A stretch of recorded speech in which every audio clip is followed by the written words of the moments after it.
Today I'm talking with Cheri Riley, real estate professional at Premier Sotheby's in St. Pete, Florida. Her credentials include more than $2 billion in real estate sales and brokerage. We'll be talking about the difference in top producing real estate agents.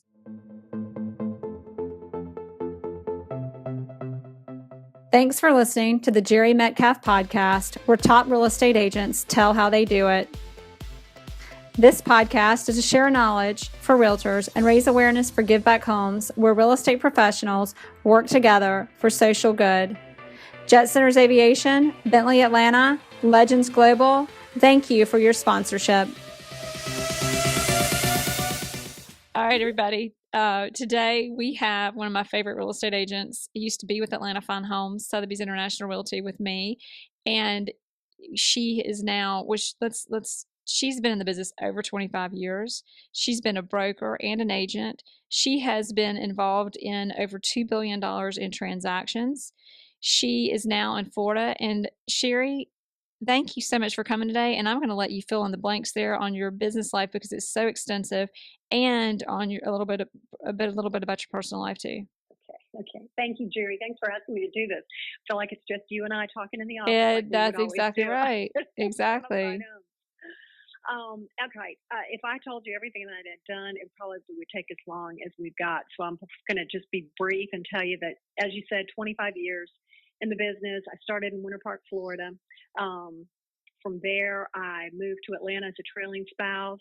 I was an agent in Winter Park, and then I started and I was the number one agent, top agent, when I was in the little firm I was in Winter Park. And so when I came to Atlanta, I had to start all over again. It was a little discouraging to not know the marketplace, and I interviewed everywhere, and I knew that I was going to feel it when I walked in the door. If the place had the right energy, I felt like it was a great place for somebody new in the business, and the place that fit the bill was Jenny Pruitt. And so I walked in the door there, and they loved me at the Sandy Springs office. It was a huge office.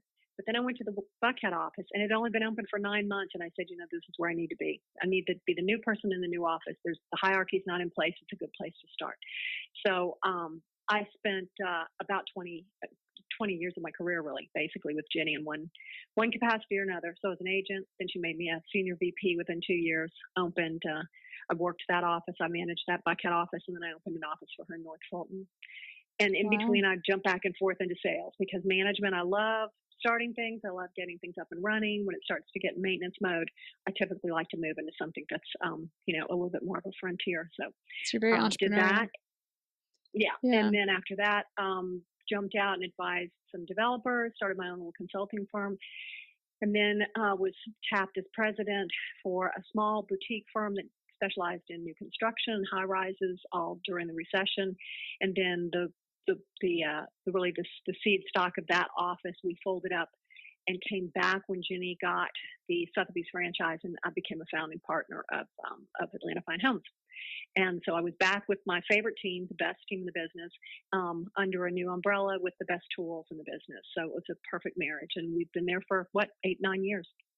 Wow. And then I came back to Florida, and I'm starting all over again, but again under the Sotheby's umbrella with the franchisee down here and in the St. Pete, Tampa Bay market. Talk about perspective you're going to be able to give us today. This is going to be exciting. I want to know, in starting over, and you haven't started over, but in shifting your career and starting and launching new things over the years, this is a competitive industry, and you've successfully done this over and over again. In such a competitive industry, what is it that and it's probably something different every time, so maybe I should ask what your technique is to ensure your success over and over again, so that you're standing out over other realtors or over the competition. I am going to say probably what has given me my edge, and these are the tools that I know I've got in my tool chest. I know I can count on these whenever I show up for anything that a challenge, any opportunity that I've got. I know I show up with these things. I show up with resourcefulness. I'm real hard to match on that. I can take, seemingly unrelated things, pull them together, snap together a solution fairly quickly that somebody else might not see. I have a never give up attitude. I really, really, really don't give up. I think also a high degree of personal responsibility for the outcome. And I think that's huge. I think people know that I don't think you'd find anybody that would say, "Gosh, that Cheri, she just doesn't care." Yeah. I mean, I may miss a few checks and some other boxes, but high degree of personal responsibility for the outcome. They know that I'm going to do whatever it takes, whatever I've got in me to make sure that we get the best outcome, and then a high degree of empathy for my clients. And also people know I'm constantly retooling. I don't get stagnant. I'm always looking for the latest and greatest, newest. And I have no problem letting go of something if it doesn't work. But Mm-hmm. I'm an early adopter. If there's something new out on the horizon, that a new tool or a new way of attacking the market, I'm going to be the first guy that calls. And so here, And yeah. so how do people, is that something that you present to people, or is that something you think you've been in the business so long that people, that just resonates and people immediately see that through you? Do you use things like social media marketing, or is it more personal referrals, personal sphere of influence? And what are you, and how are you using that as you're building your new business where you are now in Florida? Well, I would say after a while, and we're talking about a long period of time in the business. I'll qualify that though by saying that's not 25 years of building year after year after year in the same capacity in the same marketplace. That is a different person. Mm-hmm. The good thing about the breadth of experience that I've got is that I've got that breadth of experience, which allows me sometimes to, as I said, see solutions that others don't, because I've got so much experience. And it's not just mine; it's mine plus all the agents that ever worked with me or worked for me, and problems that they came up with. So I've got a lot of knowledge that and specialized expertise that I bring to the table. But it's more a matter of you do get the referrals from people that have worked with you before, and they know that. So you're already teed up when you walk in the door. If it's a personal referral, they know what to expect from you. And I get the most random calls, as I know you do too, Jere, because you're just that kind of person. You've got the personality. And most anybody that is real successful in this business, they make an impression on people, and then they tell their friends about them. And then when somebody needs help, they say, well, you've got to talk to this person, and this is why. And so I would say those are probably the reasons that why someone would call me, and why I'll get a random call from out of nowhere. And generally, some of the strangest properties, people will call me that have really difficult or complicated deals, because they know I'll go the distance, and and I am resourceful. So anyway, so I would say it's a combination. I literally had somebody show up at a hotel in Buckhead with a paper copy that they had printed out of my bio from Hong Kong. And so they called because of my bio. Wow. And I have had people call me because of my bio, because they've read, whether it's the organizations you're involved in, or the things, the boards that you've served on, or your breadth of experience. Yeah, is there anything specific in your bio that draws people over and over again, or do you think it's just over the years? I think it's the volume of transactions that I've overseen. It's the dollars that certainly has something to do with it. And then also I think it's a lot of my community involvement too. I've got people that are involved in the arts and people that are involved in the environment. I'll get calls from people who, your personal connection to things that are important to them. They realize that those things are important to you too. And so they feel like you have a common ground, a meeting place, and that commonality, will sometimes make them pick the phone up as well. Exactly. So so it can be social media, it can be referrals. You just never know where they're going to come from. You kind of, as long as your message is consistent across all those channels, I think that they'll all produce results for you. So, being in the business for so long, you've been through lots of ups and downs. That's the nature of the business. I'd love to know, and I know our listeners would love to know, give us a story, kind of take us there. What's a mistake you've made and you're like, oh my gosh, you thought the world was going to end and you came through it, because we all do it. Take us there to yours. How did it happen? How'd you overcome it? Okay. I would say two things stick out in my mind, two pretty major ones. And one was not listening to my own gut and thinking that my business partners knew more than I did, because they were very successful in another asset class, in another brokerage, asset brokerage within real estate.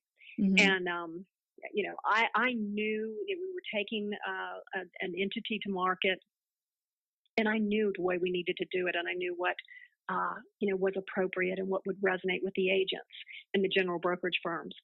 And my partners had a different idea. And I folded because I said, gosh, your net worth is a lot greater than mine. They've been at this game a lot longer than I have, Mm-hmm. but it wasn't what we do for a living. And I'll never do that again. Trust your own gut. If it's your wheelhouse, it's your area of expertise, trust your gut, especially after you've had the experience that I have. It doesn't mean you're infallible, but just know where everybody's coming from. And, if you really feel like you're right, you're probably right. And the second one I would say is, kind of the flip side of that, Mm-hmm. which is really where your arrogance, will put you on your butt faster than anything. When I was consulting, I said, hey, here's, the best way, and it's true. I mean, the best way to make a good impression is just go find the biggest pile you can find and jump in the middle of it and clean it up. Yep. That's the way you're going to do it. So I found an extremely challenging situation. And it was a community that needed to be rebranded, and there was a club involved, and I mean, it still remains to this day one of my favorite assets in the Atlanta market. Now it will remain unnamed, but those that know me know where it is. And that said, I was dealing with a management and ownership that had a dreadful reputation. We had no money. And Wow. and those are two things that are really difficult to get past. Wow. And then I didn't have any control. So, I managed to, with literally a $5,000 investment in my own two hands, spreading pine straw, if you will. At some point, I brought 150 new members into the clubhouse. Wow. On a $5,000 investment, trying to restart and create community that had been just, So you were shambles. so you were successful in that in the long run. I was successful, but in the long run, no. I was not able to do what I wanted to get done there. I was able to make little incremental changes, but what really needed to happen, somebody needed to, and they ultimately did wind up throwing about $26 million at it. Wow, there you go. Now it's perfect. Yeah. But show up. You can deal with one or the other, but with a bad reputation and no money and no access to capital, these are not good things. You need to just move on. Don't even try. And what did you get out of that? What did you learn from that? That we don't get involved in bad reputations with no money. Yeah, exactly. Just you can deal with like maybe one big thing that's a problem, Mm-hmm. but not everything. Mm-hmm. Everything. You're not that good. Nobody's that good. You got to have a few things, in your favor. You got to have some things to work with. And there was just really nothing to grab onto there. There was really just nothing to grab onto. Yeah. So sheer will and a bright mind, aren't enough. You need consensus. Yeah. You need a big group of people backing you up. You needed buy-in. None of those things were happening because really, basically, you were just somebody else showing up saying the same thing they'd heard for years and years and years. So, wow. Anyway, it galvanizes you. Yeah. I mean, it's great, but didn't I make think the important thing is in this, don't doubt yourself too much and don't be too arrogant. Stay grounded and stay wise. Yeah. And how you look Exactly. at things and think about things. Yeah. Yeah. Right. Yeah. Somewhere in the middle is a good place to be. So give us the reverse of that. Give us your greatest successful story and something you're most proud of as a realtor.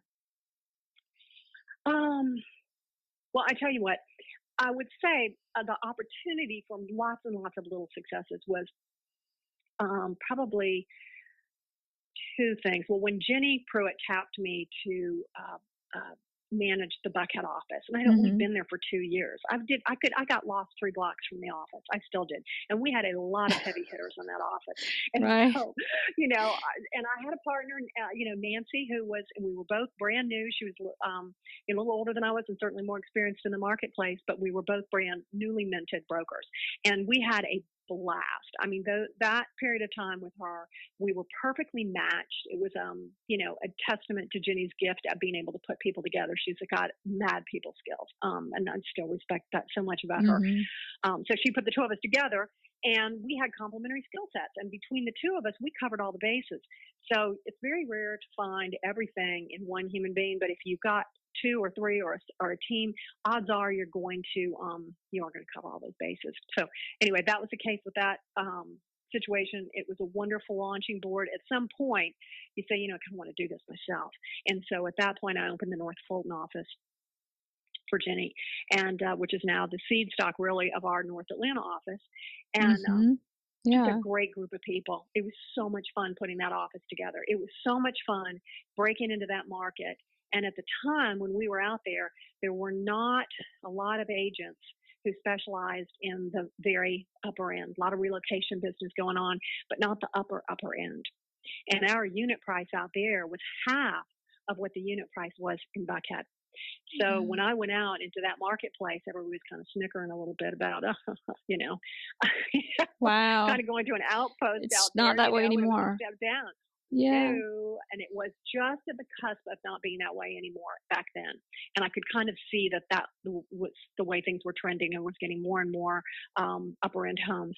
And so to take the agents who were used to working good relocation business, middle of the packers, and Mm-hmm. show them how to work with a very, very high end buyer or seller, especially sellers. That can in many cases be a long relationship, especially out there at the time. The inventory we had there weren't as many buyers as there were sellers. And so they needed to know how to hang on to those listings, get them priced right. And if they weren't priced right, write it down with them. And stay in the game and stay in the conversation with them and hold on to those listings until they sold. So at the time I left, we had 50% market share of Wow. everything over 2 million. So how did you do Above that? the What river. what was for a real estate agent listening to this, you're talking about there weren't many listings and yet you were able to teach these agents to hang on to listing, I say hang on, to maintain loyalty with their sellers and maintain their listings. Mm-hmm. If there was one thing you could say made that difference so that you left and there was over 50% market share as opposed to you going into that, what was that one thing that the agents learned to do to maintain that business? I think a lot of them were just intimidated to get into that price point because they just Mm-hmm. felt like they didn't have the experience, or maybe they didn't live in a multi-million-dollar home themselves, and so who were they? They thought it was more of a peer selling type situation, and they Mm-hmm. weren't the right choice. And yet these were great agents who had great transaction experience and lived in the community, and were earnest and conscientious and had that can-do spirit and would go the distance. They just didn't know how to have a dialogue with someone in a property worth so much more than what they were typically used to selling.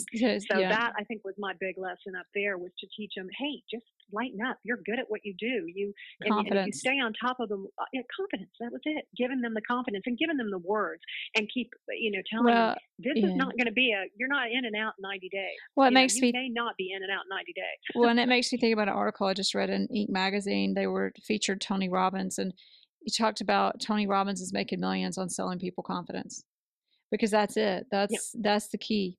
It's there's a lot Yes. about communication. Don't be intimidated, but it ultimately the Right. root of all of that is if you've got the confidence, you're not going to be intimidated, and you're going to communicate. Right. That's absolutely true. And I love Tony Robbins. I did the full mastery program, went all the way through that, and was Oh wow! probably I one of my keep favorite hearing I things got to I ever do did. that. I haven't done it yet. You got to do it. You got to do it. It's great. So But what I is will tell you that yeah. one thing you said is that sales is nothing more than a transference of emotion, and that's very, very true. So if you are unsure, you are transferring that timid. You're being Uh, timid. You have to exactly. own that you're confident, and not just confident to the point of arrogance or that it's all about you. I love Cheri, time ago more interested. Can you hear me? you went out for Can you just hear a me? minute. Well, why did I do that? Start out about it's not just about confidence. Is that what she said? It's not just Okay. about, I say it's Yeah, not just it's about not just about. confidence and go from there. Okay, it's not just about confidence. She said my properties are a lot more interesting than I am. And I think that I thought that was really special. So it's not Mm-hmm. confidence to the point of arrogance. It's just being confident, but it's not about you. It's about your properties. It's about your clients. And Exactly. so if you exhibit, if they feel that you're confident in what you do and the skill set that you bring to the table, you know the market, you know how to negotiate for them, you know how to position their property in the best light possible. You can spin what is great to spin about the property, and you are good enough at reading people that you're going to know what it is that's going to be important. What emotion is it important for you to transfer to that buyer and that buyer's agent when they show up at your property? Not everybody wants to be excited. A lot of people want to be excited. They want to have a Mm-hmm. good time while they're doing it. This is an important transaction. But if they want to be the smartest guy in the room, make you want to make them Exactly. feel like they're the smartest. I think it's just that confidence and being comfortable in your skin. And that was probably the biggest lesson for them, was to just give them that confidence. And we had great tools. We had great tools at the time Mm-hmm. to make them feel good. Nothing compares to the tools that you and I Well, have access no, to now. exactly. Well, I love what you just said, and being comfortable in your own skin. Over the years, I watch agents and I look at the difference between the top 5%, the exponentially successful real estate Yeah. agents, and the rest of them. Hmm. And over, it's not less. It's always what you do, but more important than what, because they're all doing something different. It's more important Hmm. than what you do. It's that you're comfortable in your own skin, is that you're owning who you are. And I know in my business, as I continue, the more I'm just owning who I am and coming from a place of authenticity and authentically wanting to help, but comfortable in my skin and doing it, clients are just drawn and magnetized to you. So that's Yeah. huge what you just said about being comfortable in your own skin. So a question, what is the in this business, you come in, you've got one perception of, so many of us come in and I mean, it's just even, I think everybody I've talked to, oh, I saw my friends had houses to sell. I thought I was going to put a sign in the yard. This is easy. You get in it and you find out it's an entirely different world from what you could have ever imagined. And that being said, what has been your biggest aha? And maybe not even in the beginning, even recently, something that most of us might not think about. What is your biggest aha in this business in and about being successful? I would say, and this is from a recruiting perspective too, and then I'd find myself catching myself and saying, this is it. This is your number one thing you've got to be good at. If you're not good at this, then you are not going to make it in this business. And that is, you've got to be, I call it bounceable. I mean, you got to bounce. You got to bounce Mm-hmm. fast because Mm-hmm. bad stuff happens.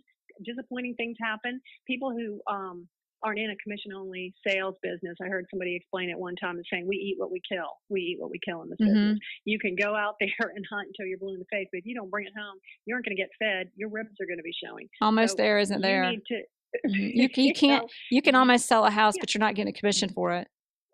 exactly. You have got to, and if you go down that path and you put a lot of time and energy and effort into something and it doesn't pan out, you don't have the luxury of being able to ruminate over it and have a bad day or a couple of bad days. Not a chance, because you've got to be back up as soon as you possibly can, because a call could come in, and that feeling of emotion that you want to So transfer to true. that new opportunity is, you got to wipe that slate clean. That's You what got I to forget love about about that this bad thing that business. just happened. It just Yeah. keeps us grounded, because if you can't do that, you can't be successful. And now I'm going to get really cheesy on you, but I think about tennis, our tennis coach, and I'm a C8 player, line five, just for the record. But it's teaching me about sales. Because see, for those people listening who don't know about tennis and line five and see, that's as low as it gets. But the big thing our tennis coach tells us, who I love, Michael Vallejo. For those of you who know him, he's amazing. He was a professional tennis player. He is like, guys, you can't have a bad hit and like get mad and turn around and look and like pout, because you just missed the next ball. And it's exactly the same in sales. You've got to just next move on and look forward. So true, Absolutely, and build so absolutely. I much have one. character. You were talking about stories. One that gives me a chuckle as far as a personal sales story. Just a little bit like that bounceability.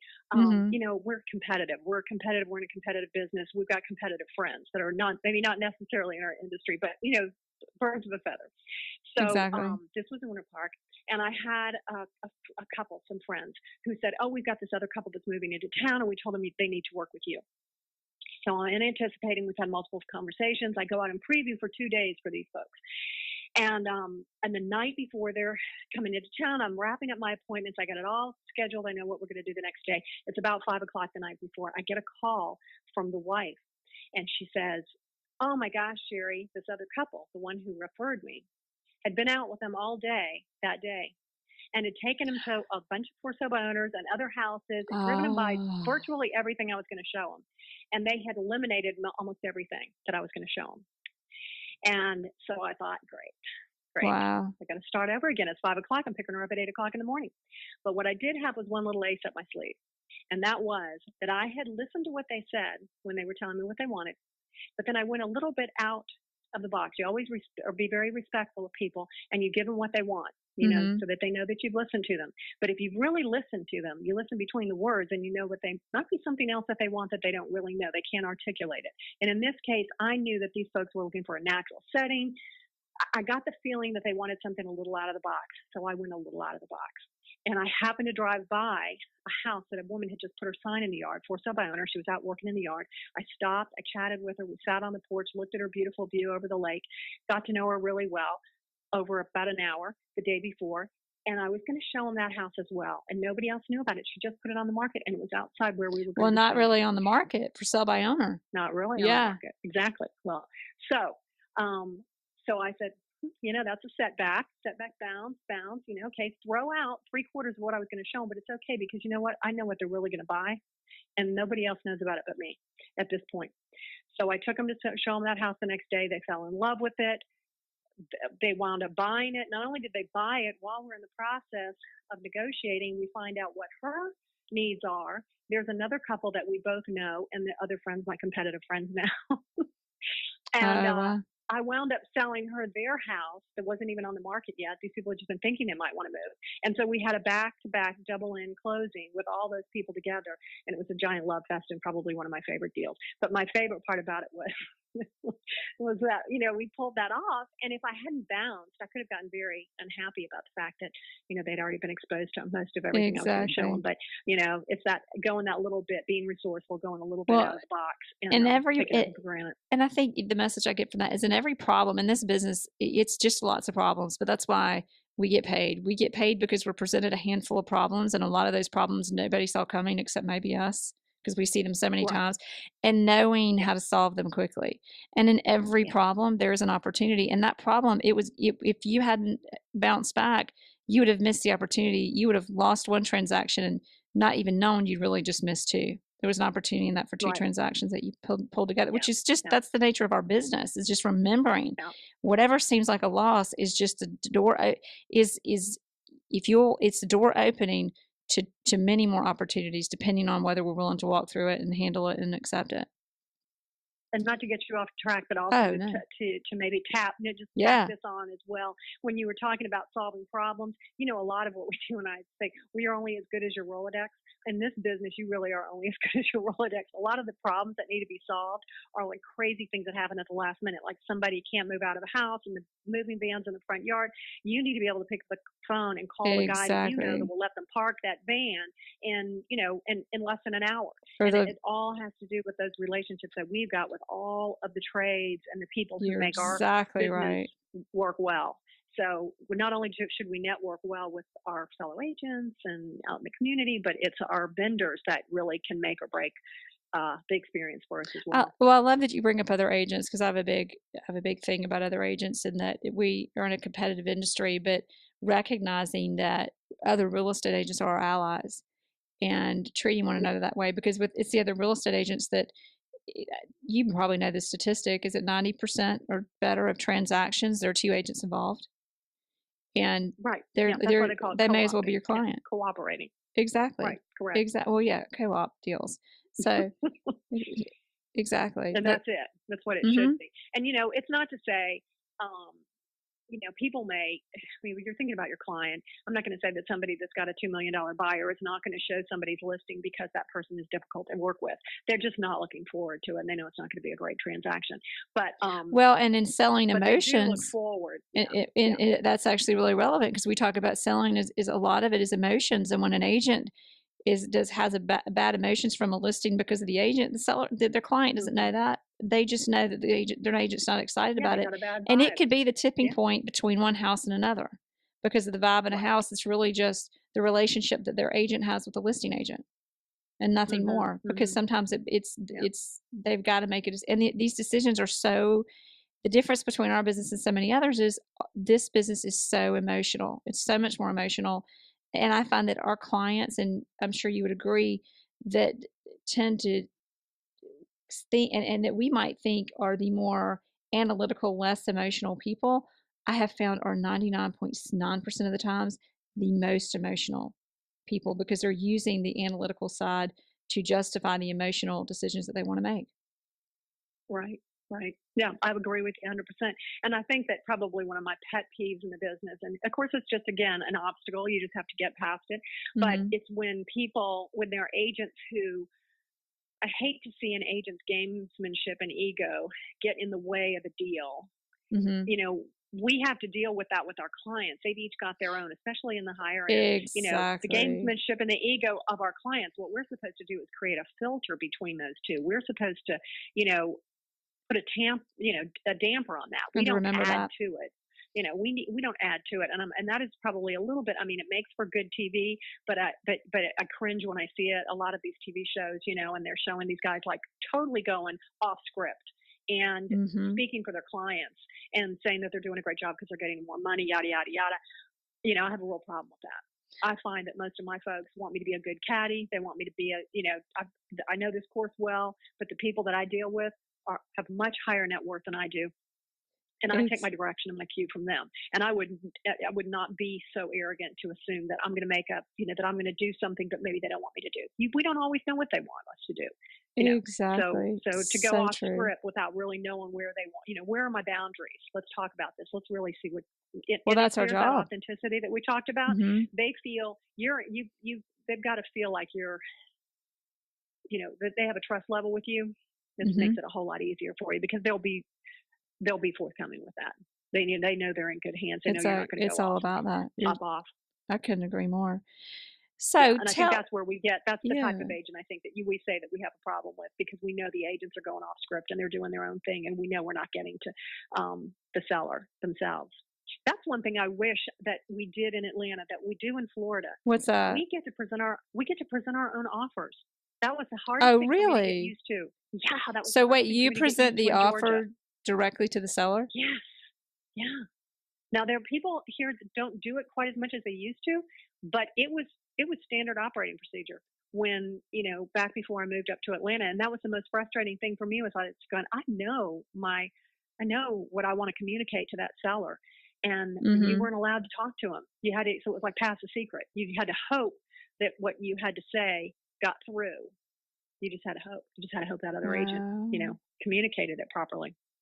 I Wow, wish we that's went really back to that. interesting. I think people would be less likely to put insulting offers in if they knew they had to sit there and stare somebody in If the they had to face. present it themselves. You know, yeah, yeah, present it and justify it themselves. Oh, that's great. I didn't realize that. Yeah. That's what a great thing to know. So that's exciting. Hmm. So I want to ask you, what is the one thing that you would want, or that you want people listening to this to take home from this and to really remember and resonate with from our conversation? I don't know. I always like to say, I would want them to say, "Oh my gosh, if she can make it, I can." Anybody can. Well, I like that, but I I feel say in better this already about business, myself. yeah, you know what though? In this business, it's everybody perceives it. I say this a lot, but it's perceived as so competitive and who sold the most deals and who's number one and number two and who's in the top 5%. And it's not about a competition, it's about an inspiration. It's about look at what is possible. Look at what you could do. But I love that. I love that you say that. That's great. Yeah, I would just say, and probably the one thing that I've always said to myself, literally, it's like my little wish before I jump into a deal. Um, Number one, prepare, prepare, prepare. That's about the only thing you'd say. Go Mhm. outside the box. That your inventory is not just what's listed in FMLS. Oh, Do so always true. know where the expireds are. Look at Zillow and look at where those, make me an offer houses are and the for sale owners and own those. Know those houses as well as you know what's in FMLS, especially things that were former expireds. Even if you don't own That's them, where so just much of our know value is. where they are. So Because if true. you know where they are and you've got a real buyer, you have that hidden inventory because you've just gone that little bit more. I mean, Tony's got a whole thing about that. The 0.02 seconds more, whatever it takes to get You're you there. That's a little thing exactly that you can do that makes a difference. And then I always say to myself, I just hope they underestimate me. When you go into a deal, mhm. especially if you feel like you're kind of going up, I don't want to say the mean girls club, but you've got Yeah, somebody that you're competing with or whatever, and you're going, oh, please underestimate me. That's the best thing they could do. exactly. And then they're not going to bring their A game, and you're prepared. So never worry about what anybody thinks about you. Just know that it's the most important thing is for you to have your eye on the prize, and the prize is, knowing that you're taking good care of your clients. You Stay take the best care of focused. your clients you can, and they'll take care of you. Yeah, stay focused and specific in what you do. And tell Yeah. us this, what are your future plans? You're in Florida now. How long have you been? Are you 100%? Well, what I've been doing, and because you see me in the office often. I mean, I'm putting like 4 to 6,000 miles on my car a month, going back and forth between Mhm. both markets, because I do have some pretty special things that I'm taking care of in Atlanta. Some pretty big listings that people, Mhm. asked me to take on, and they just want me, and so I've got to do that. I've shored myself up. I've got great people that I reach out to. I'm going to call you about one as soon as we hang up here as well. But so my staying alive money, if you Mhm. will, while I'm building my business down here is still in Atlanta. So I go back and forth between the two markets, but I've got teams that I'm working with in Atlanta, and then I've found a few folks that I've identified down here that really know that market. They know, they've lived here for a long time. They've raised children Mhm. here. They know the area where I want to be and where I'm selling. But I can't get myself that up to speed. So that's something I need to partner up with. My negotiating techniques, my business acumen, ways to attack a market, all of those things are transferable. And I would say that to anybody. All those things are transferable. A good part of what we do is transferable, but market knowledge, local market knowledge is not necessarily transferable.